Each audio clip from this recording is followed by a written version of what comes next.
Lodi, good afternoon sa inyo. Ngayon pala is Thursday, Huwebes, October 30, 2025. So, papasok na naman tayo sa trabaho. So, ang i-open nating topic for today, mga Lodi, is regarding dun sa ganun pa rin yung topic natin kahapon na flood control. Flood control scandal ghost project, diba? I-update ko lang yung nilabas ng ICI na data regarding dun sa kasampahan nila ng kaso. I-mention natin mamaya.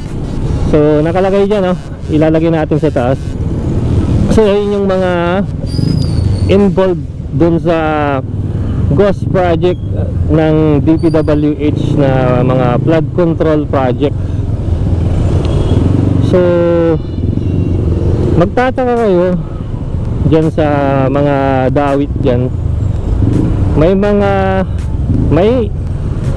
hindi nakasama dyan na dawit na hindi nila sinama.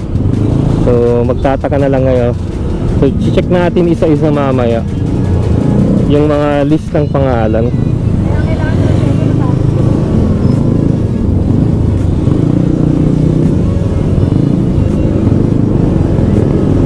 So ngayon kasi is malapit nang mag-undas. So mag-uundas na naman. Bukas is Bisperas, All Saints Day bukas. So Bisperas ng Fiesta ng Patay, All Saints Day bukas. So kaya dito sa Makati ma-traffic.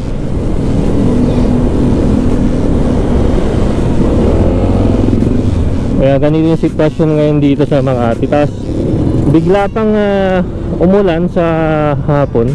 Umulan kaninang hapon. So buti ngayon tumila na. Kaya makikita nyo yung kalsada is basa siya. Basa ang kalsada dito sa part ng Makati area. So tignan nyo yung sitwasyon ngayon. Mamaya isa-isayin natin yung pangalan nung pero ipapaskill ko na yung mga nilabas na data ng ICI, yung nag-iimbestiga sa mga project ng mga DPWH infrastructure project nila na ghost project. So tignan nyo yung sitwasyon ngayon dito sa Makati. Dadaan kasi tayo dito sa may Manila South Cemetery. Malaking yan malaking cemetery yung Manila South Cemetery.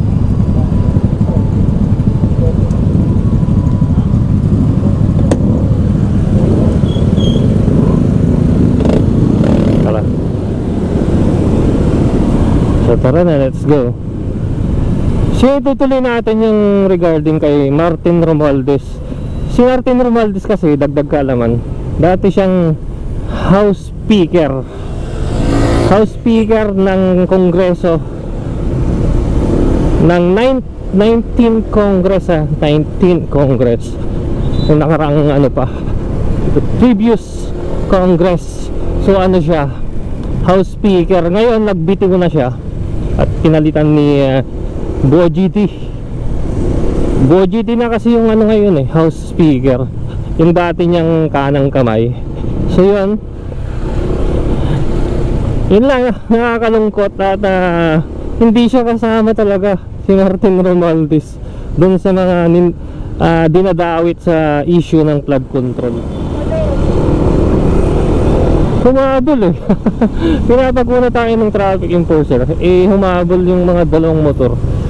Di kung nag-go tayo, di salpok yung dalawang yun.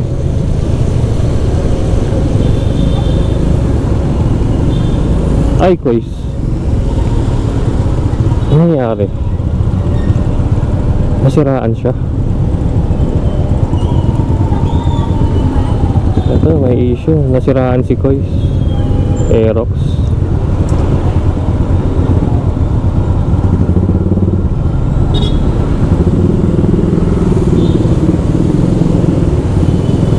Paano ba yan? Malapit na naman tayo. Itutuloy na naman natin to bukas. To be continued to bukas. So yun nga, yung listahan kasama si Saldi Corap, Jingo Estrada. Yan yung mga top 3 ano eh, yung top 3 honorable mention. Tapos si Villanueva, senator din. Tapos yung mga taga DBM, DBM tapos district engineer kasama yan kasi government entity sila, kaya makakasuhan sila sa ombudsman. Pero yung mga contractor iba yun, sa pinaka ano na yun, trial court yung mga yun sa asampahan kasi nga hindi naman sila government entity yung mga yun. So basa si Tuklas, tapos basadan tayo ng bahagya. Pakit na tayo sa parking area na naman ng ating pinapasugang kumpanya. So yun, paikot-ikot na naman tayo. Paikot-ikot na naman, no. 4th level. Walang 4th, 5th na agad. 5th level, 5th floor.